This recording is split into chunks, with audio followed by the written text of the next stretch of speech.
Here we go.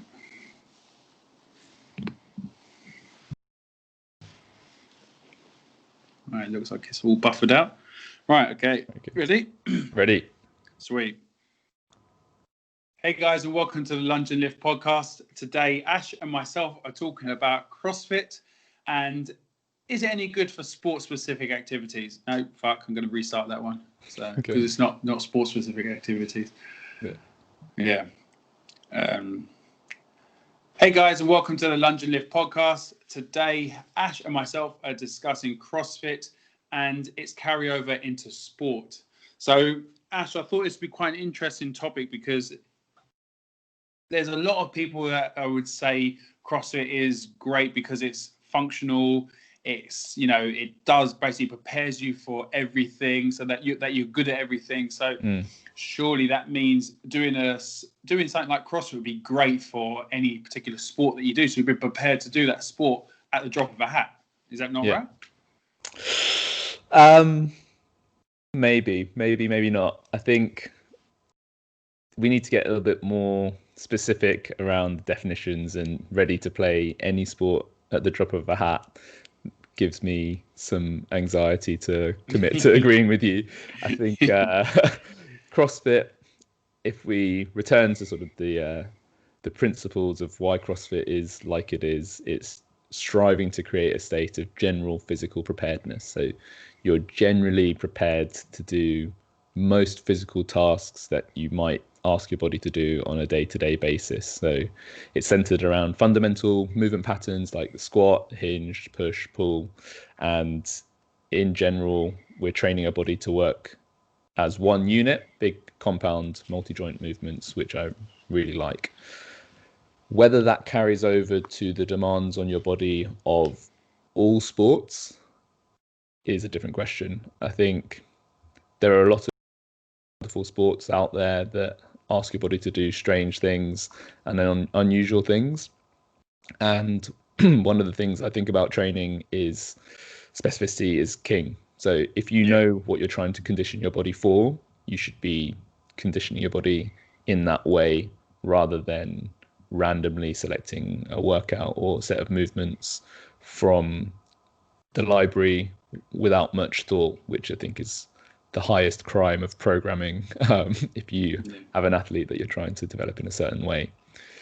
Yes, I think on this it'd be really nice to then identify the types of people that CrossFit say, and if it carries over to sport, can be good for. So using the general public as an example. So if you got Tom who likes to play football, five-a-side football, back when we was allowed to do things like that. So play five-a-side football, but likes to do some CrossFit during the week to keep his fitness up because he can't make the football pitch any other time but Friday nights. Would CrossFit be a good carryover to someone like that who has a desk job that wants to stay fit but can only do their chosen activity once a week? Maybe. I think again this is the devil's in the detail here, in that what are we comparing CrossFit against? If it's CrossFit or nothing, definitely doing some exercise and getting a bit of a fitness fix is going to better prepare him for football than just staying in his chair for the rest of the day. Is it better than going for a run? That's a harder comparison because five-a-side football is mainly running. So maybe the transfer of fitness from running would be slightly better. If we tweak that up again, doing shuttle runs, so you've got change of direction and you're running closer to your the types of speeds you'd be going at in five-a-side football, I'd say that's another step in favor for training that isn't CrossFit. And obviously if we start to get even more specific and do some specific change of direction drills, kicking a ball against the wall, that's keeping your skill sharp for the sport, that I think is hands down better than CrossFit, which depending on what session you turn up to at a CrossFit gym, you could be doing an upper body workout where you've got kipping pull-ups, handstand push-ups and rowing. Fair enough, you get a cardiovascular stimulus from the rowing, but kipping pull-ups and handstand push-ups have very little transfer over to the demands of the sport.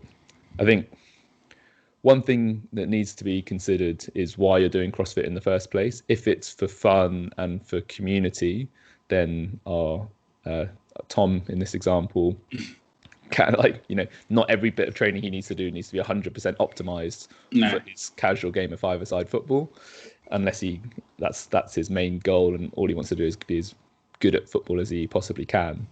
But I actually had this conversation with a friend doing some speed, agility, and quickness stuff in the park, just like because it's fun, and saying how this sort of training is so much better for the seven-a-side football league I play in than going to the gym like I would have done in the past. But I think earlier me, which is very classical strength and conditioning focused, doing squats, deadlifts, and gym-based fitness, would never have thought to just get out into a field, run around, change direction, and actually it's such better preparation for exactly that, like football. Yeah, I guess this the understanding of, if the Friday five-a-side football is for fun and you're doing it so you want to keep up with your mates, be a bit better than your mates, but you're not, you know, you're going for beers after, it's not the be all and end all, it's you're doing it as a form of fun fitness. Exactly. Then CrossFit can be a great addition to your training, because again you're probably doing then CrossFit for that element of fun, the community, as you mentioned there.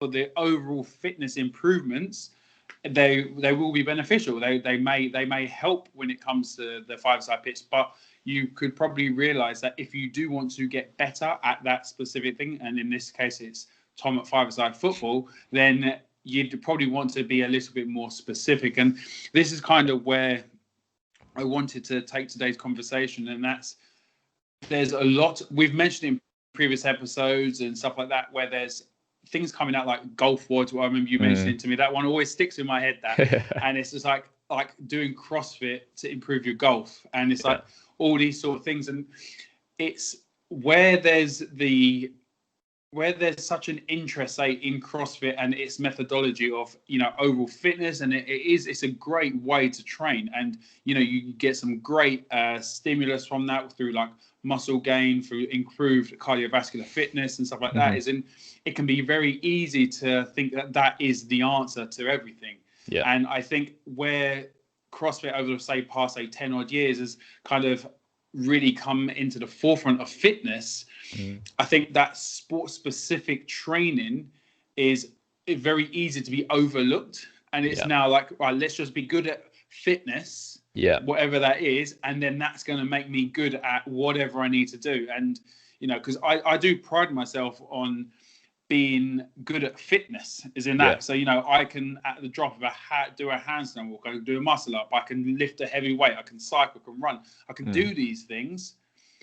But am I then good at those things, if you know what I mean? Like, I can't do loads of handstand walks because my shoulders probably can't handle it. I can't do loads of muscle ups because my back probably can't. So, you know, I can do all these things, but there's that lack of your favorite word. Lack of specificity. So when it comes to like sports overall and stuff, you mentioned there for like ladders for football and CrossFit. Is there anything else that, like, because obviously CrossFit has such a wide domain of, say, areas to focus on. Do you see there being carryover to sports in general, or would you say, well, what would your thoughts be on that? I'm sure that, like I say, if the alternative is not doing anything, CrossFit is a good, very rounded training system compared to your typical gym program, which is more bodybuilding centric. So it's just about looking a certain way. So simply on the fact that CrossFit involves more full body compound movements, it's going to better prepare people for day-to-day tasks and general physical activity. So a lot of sports would come under that, in that, you know, you are doing some lunging, you're doing some running, you're moving your body about in lots of different ways. I think it's it's a very open-ended question to say, is CrossFit good for any sport or all Yeah. sports? Because something like darts, maybe it's not really, there's not much transfer. Okay, so let's add some specifics here. So let's say golf as an example, since we've already mentioned about golf boards. So talk to me about that, and how can CrossFit have a carryover to golf? Like there is this thing of, say, golf boards and stuff like that. Is there any possibilities? There is possibility. It's, in my opinion, very tangential. It's very indirect. And if somebody has a very low training history, then getting generally fitter and stronger in the ways that CrossFit works can have a little bit of carryover to golf. But in terms of the movements in CrossFit, none of them are very good replications of the golf swing. And actually, I've just started working with somebody who does CrossFit 2 or 3 times a week, but he's a really keen golfer, and that's his main objective. He's not looking to change his body shape or anything like that. He just wants to be generally fit, strong, feel good. And he actually got wrist pain from overtraining golf and CrossFit, and he's sort of working to fix his wrist pain so that he can snatch in CrossFit. And I'll just say, well, is it really important to you that you snatch? He's like, no, I actually just want to play loads of golf and hit the ball further. So I wanted to reframe for him why he's trying to fix his wrist pain. He's trying to fix his wrist pain so he can play golf, which is his primary passion. And he's doing CrossFit to try and hit the ball further in golf. But if we know that's why he's training, we can go after that so much more directly by at least doing movements that look a little bit more like a golf swing and strengthening his body in that way. So he's not only, it's kind of like prehab in that he's conditioning himself to withstand hitting a lot of balls on the range or in a round of golf, but he's also getting towards his goal of hitting the ball further, rather than a spectrum of different types of strength that they're working on in CrossFit, which have limited or less carryover to the golf swing. So it all basically boils down to being clear on what you want. If you know that you want to get better at a sport, then your training should focus around it. And that's why top sportsmen, professional coaches working in elite sports training isn't CrossFit, because it's for the sport. However, if you know that what you want is a fun, very rounded, sport agnostic training system, then CrossFit covers a lot of bases, but definitely isn't optimal training for all things, because that's impossible. So I get that with carryover, but what about with sports like, say, cycling? So there's a lot of like within, so obviously me doing cycling at the moment, and how in CrossFit there's plenty of assault bike, there's plenty of like bike ergs and stuff like that. So that is the movement, surely, is it? Yeah, it is the movement. Yeah, you're right. But well, you're a perfect case study for this, having done CrossFit before and now getting very into your cycling and working with a cycling coach. How much CrossFit's in your cycling program? None whatsoever. Exactly, right? So like time spent even on the assault bike as opposed to the C2 bike, we're taking a step away from the sport, because now the hands are pumping, but they wouldn't be pumping on an actual bike. So you're training something that is irrelevant to the sport of cycling. So the question is basically how much non-cycling is required to get your body optimal for cycling. And I think there's a huge amount of CrossFit that doesn't help cycling, and it does help a lot of other things. But if you know your thing is cycling at the moment and all you want to do is get better at cycling, then you're going to spend a lot more time on the bike and just look at exercises that actually help your body be better at the motion of cycling. I think cycling is a really nice example as well, because depending on how you're competing in cycling, the time domain can be massive. You did your first century ride the other day. I saw. 500 miles. How many hours on the bike was that? That was like, it was about 5 and a bit, I think, but a few stops. It was nice. Yeah, and there aren't many CrossFit workouts that are 5 hours, right? So in terms of training your energy systems to work over that time frame, CrossFit doesn't have a huge amount of carryover. Cycling is extreme in that sense, in that a lot of people go for really long rides, but doing, the longest workout in most CrossFit boxes would be 20-ish minutes, like maybe a 45-minute chipper or something on the weekend. but that's as long as you're conditioning your body to work for. When actually cycling, you need to find an intensity that you can sustain for 5-6 hours if you're doing it's like a normal, like, keen cycler. Yeah, I guess this is also then where like when we mentioned there about with Tom the footballer, is in with this is like, how important is it for you to still have some general wellness and general strength and just, that general physical preparedness? How important is it for you? Because say through cycling, you're not exactly your hips are a load of shit, your back's in a fully over position. It's not a great position for day-to-day life if you think about it, especially where more and more people are sitting down now. And for longer periods, and then you're going to go sit on a bike for even longer periods of time. So this is where you need to weigh up the time spent maintaining strength or working on like your overall preparedness of how you feel. How important is that for you? Because that, I guess, if you're a pro cyclist, obviously that's not going to be important to you because you're going to be focused on being the best at cycling. But if you're doing it as a serious hobby, like say myself, who would like to say compete, I still have the idea I don't want to look like a pro cyclist.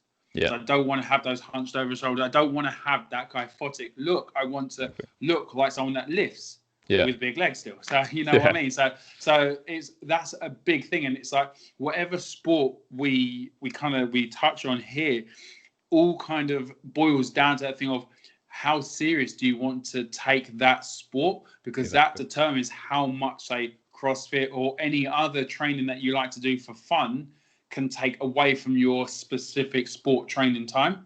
There you go. And that's I think the biggest takeaway from today. And it's because there's so much diversity in CrossFit to get you prepared for everything, which is why, as we said at the start, why it's so great and why so many people have had so many benefits with it, especially newbies and stuff like that.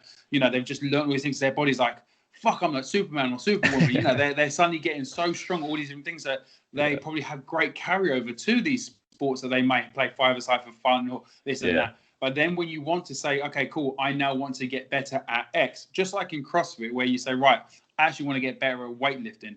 So you take away maybe some of the conditioning so you can focus a bit more energy into your strength. So we do this already within CrossFit, and a lot of it goes towards our biases and what we enjoy. But I think once we start to take it, because CrossFit is encompassing of sport basically to a degree, that's what it is. It's like, that's how they claim we do everything.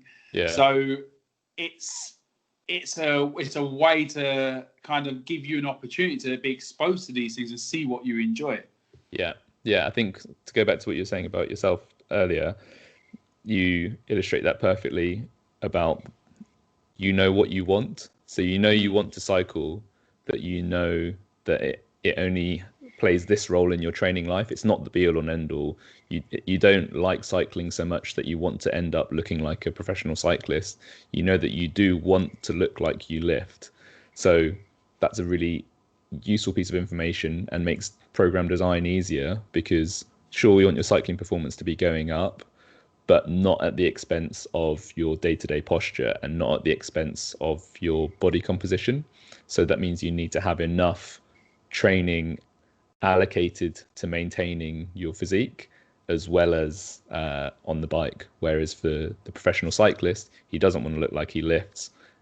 That stuff all falls out, and again, the program design becomes simple. So within CrossFit, if you was to rewrite the rule book, and you was able to, this is Ash Grossman's CrossFit methodology, what would you take out and what would you like to add more in? Good question. Take out. So I think this is a loaded one. It's a very loaded one. If you asked like a CrossFit diehard, what does CrossFit encompass? They would probably say everything is in. There's nothing that isn't CrossFit. And if you look at the CrossFit Games, they would illustrate that point that they can just throw almost anything at the athletes. And something I would like to see more of, because one of the key physical skills is accuracy, is some sort of skill ball sport, like who can hit a golf ball furthest, or who's going to throw a football into a target, something like that. Which They is did pure kind of do that, didn't they? It wasn't this year. I think it was last year with the sniper. Well, didn't they do that? There was that. They had that form of accuracy where they heavy breathing after a run, had to shoot some stuff, and then run again. So I'm pretty sure that was. I can't kind of remember. like modern I'm pretty sure that was in last year's, and that was one of the things. And I think there was a load of controversy about them shooting and stuff. But okay, well, I didn't. I missed that.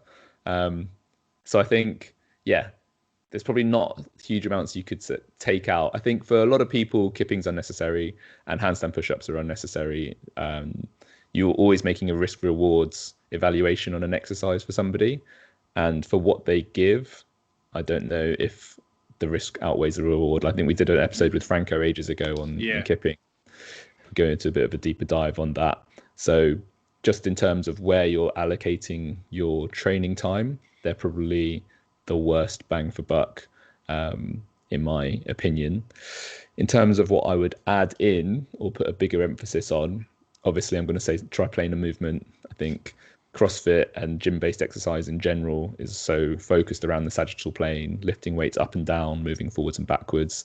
There's very little side-to-side movement and very little rotation, which are really important parts of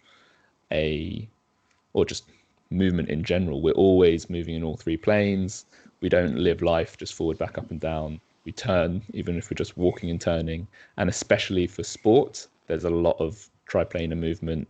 Any field sport, you're changing direction, you're shuffling sideways, and most like any sort of racket sport involves loads of rotation, and golf as well, as like most sports where there's a big power movement will have a huge transverse plane component, because that's the most powerful plane. If you look at javelin, discus, shot put, boxing, exactly, they're all very transverse plane dominant, so a bit more focus on that. And in a similar vein, I think adding in some sort of throwing, because in terms of how people who do a lot of CrossFit can still injure themselves when they're doing non-CrossFit things. I think a lot of people do play things like tennis, and even if you're very gym strong, your shoulder's probably not used to the forces that are involved in something like tennis or throwing a ball as hard as you can. So having a bit more focus on those types of movements. You see it in a lot of places in America. They're sort of high-end athletic facilities. They love throwing med balls against the wall and that sort of thing. Just doesn't, it does feature sometimes in CrossFit, but very rarely. And I think that would be great for people to be a little bit more robust against dynamic and stuff like that. I tell you what is, I think the fact there was an introduction of med balls this year at the games, I think is massive, because that will hopefully now bring them into some gyms and affiliates and stuff like that, because it's like the good thing, say, about commercial gyms, because we'd always have, say, like those slam balls and stuff like that, because we didn't have, say, D. So we'd have like, say, up to like 12 kilos, something like that. So, you'd be able to get with clients, lateral throws with them, like a rugby ball kind of thing. You'd have them slams. You'd have all these things. So you'd have that explosive power to them. But then when you're in a CrossFit box, it's just not an option, because you're not supposed to slam the wall balls, because it will blow them up, and they're not supposed to do that. That's what I think it says on the side. I think this is not for slamming. And it's like, so you can throw it against the wall to a degree, but even that you probably shouldn't do. So it's like, I think you're 100% right there with that explosive nature of just like, and I said, like, that change of direction. It's like, that's something where, like, anytime I move laterally in any type of sport, I always feel it afterwards. And like the DOMs in a way of how, because I just don't move sideways. And with force. But then whenever and because normally whenever I do any of these sports, like say 5-a-side or anything like that, and because I'm not really any good at them, I'm just like a headless chicken. So I'm running around constantly changing direction so much, I nearly always fall over, because the way I tackle is very forceful. And it's like, so my body just isn't prepared for all these changes of direction. But I think I think the use of more explosive, like plyometric things would be really cool if that was in CrossFit. I mean, like box jumps and box jump overs and stuff, that's about as like plyometric as we get, really. So it's that type of element, I think, would be amazing if we could if we could throw in. And I think the thing with kipping is, for the bad rap that it gets, if you're proficient at it, especially if you do it regularly, it's then not such a trauma. I think we even mentioned that with like Franco and stuff. It's like because you're you're prepared for it. Your joints they've taken the force, they've understood how to do that. Whereas like someone like myself, so when I was at WIT the other week, and there was like, everyone was working out and stuff like that, and they were doing like 10 muscle ups and so on, and I was just like, I thought to myself, I haven't done a muscle up since like January, February. So I was like, I wonder if I can still do a bar muscle up. So, and I did. I think I was like 5 or 6, and it was just like, but I could feel that in my chest, my lats, just because I haven't had that much like tension being pulled through my shoulders and on my back and all that. And it's just like, if I was not uneducated, but if I wasn't aware of the fact that because I haven't done that in such a long, I could say, shouldn't be doing kipping. It's really bad. You get it straining your chest and your back. So, well, no, it's just because of how unconditioned I was at that thing. But I definitely think for myself, I think kipping, handstand push-ups. But I think we're both going to be quite biased because we've both had, like, you've had a worse injury from kipping handstand push-ups than I have. But I nearly always end up with a fucked up neck, and that's mainly because I'm terrible at the eccentric part, the lowering down phase, where someone like, for instance, Gus, he's very proficient at them and very good at lowering himself down and understanding that. So again, it comes down to that proficiency of the movement. Yeah. Well, I think you can do anything. Your body can get used to anything if it's administered in the right dose and progress at the right speed. But the more fundamental question is, why are you doing handstand push-ups in the first place? Like, what benefit? I prefer to do a push press. Exactly. Like, if you're training strength overhead, we spend most of our life on our feet, or at least the right way up. So why are we so obsessed with being able to press overhead while being upside down? What is that function? While kipping as well. I think strict. I think strict is a great show of like body weight strength. I think as a handstand push up it's cool. It looks good, and especially if you're doing it strict, because it's control. Yeah. And that's the thing, and it's control where there shouldn't be any damage or anything, because at the end of the day, that is essentially like a strict press with a barbell. Yeah. So it's probably a lot more skillful because there's so much more that goes into it. Yeah. But it's adding that kipping element into it, and when you're starting to do something like that for time or for reps or whatever, that's then, as you said, it's like you need to understand why you're doing it, and is that really the stimulus? Because for me, if I did 50 handstand push-ups, I probably would feel worse off afterwards than if I did, say, 50 dumbbell push presses. Yeah. And I could say go heavier, and I'd probably do the same, say, break them up in the same amount of reps. But I'd probably get so much of a better shoulder and chest and back pump from that than I would from doing handstand push-ups, because I'd probably then start to feel it in my traps because form breaks down so much, and there's so much more at stake. Exactly. With something like that. And I think, it's obviously, as we've said in previous podcasts, we're not saying that it's wrong. It's just you do need to understand why, and if it's worth you putting yourself into that position. Exactly. Like, do you really need that? So if you're a competitive CrossFitter, you have to do it. It's part of the sport. And it's going to turn up. But if you're doing it recreationally to support your golf, then it's like, is it worth it? And who knows? You might handstand walk to the hole. Exactly. Yeah. Maybe get a mulligan. I'm trying to think if there's anything else I'd add into CrossFit. Maybe more lower intensity stuff. So one of the I don't know if you call it a principle or tenets of CrossFit, they like everything at high intensity. And I think in terms of bang for buck, for most people, if you haven't got a huge amount of time to train, then the higher intensity stuff does give you more benefit. However, if you have a little bit more time on your hands, adding in some lower intensity cardio stuff does have a lot of health benefit as well. And for the heart and everything. Yeah, exactly. You're not so beat up. Cyclists know this probably better than anyone else, that improving your aerobic efficiency is phenomenal for sporting performance and also just like general health. So most people could benefit from that, even though it's boring.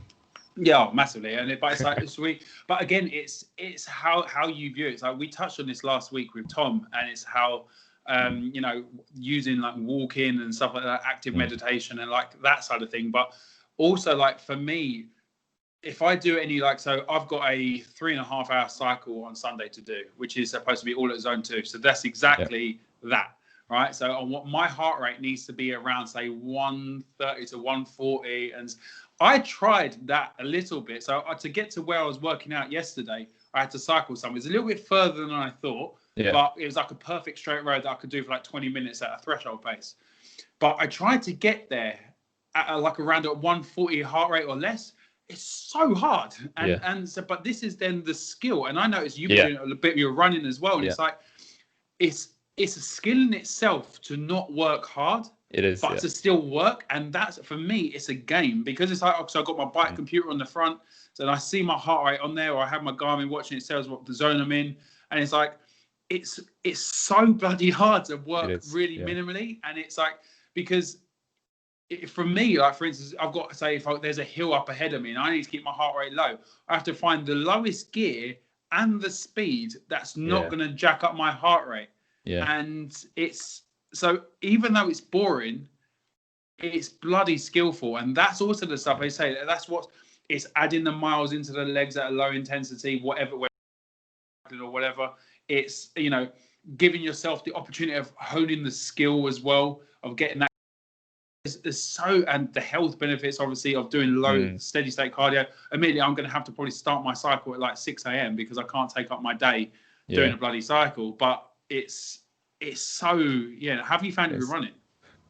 Yeah, exactly the same. Very difficult. Like, to start with, I couldn't believe how slowly I had to go. I was basically going backwards, trying to keep my heart rate in zone 2. And it was astonishing at how difficult it was to do something, but not too much to creep into zone 3. But it's exactly like you say, you've got to redefine the success criteria, because I think normally when people work out, it's all about pushing yourself and working as hard as possible and, you know, getting out of your comfort zone. Zone 2 is the opposite. You've got to stay well within your comfort zone and almost uncomfortably within your comfort zone. It feels like wasting time because you're not struggling at all. And it's almost the point at which you start to feel it is when you start to be working too hard. And I think you've explained the gamification of it perfectly, where you keep an eye on your watch and winning is keeping your heart rate in zone 2 versus feeling like it's, you know, you're expanding your capacity.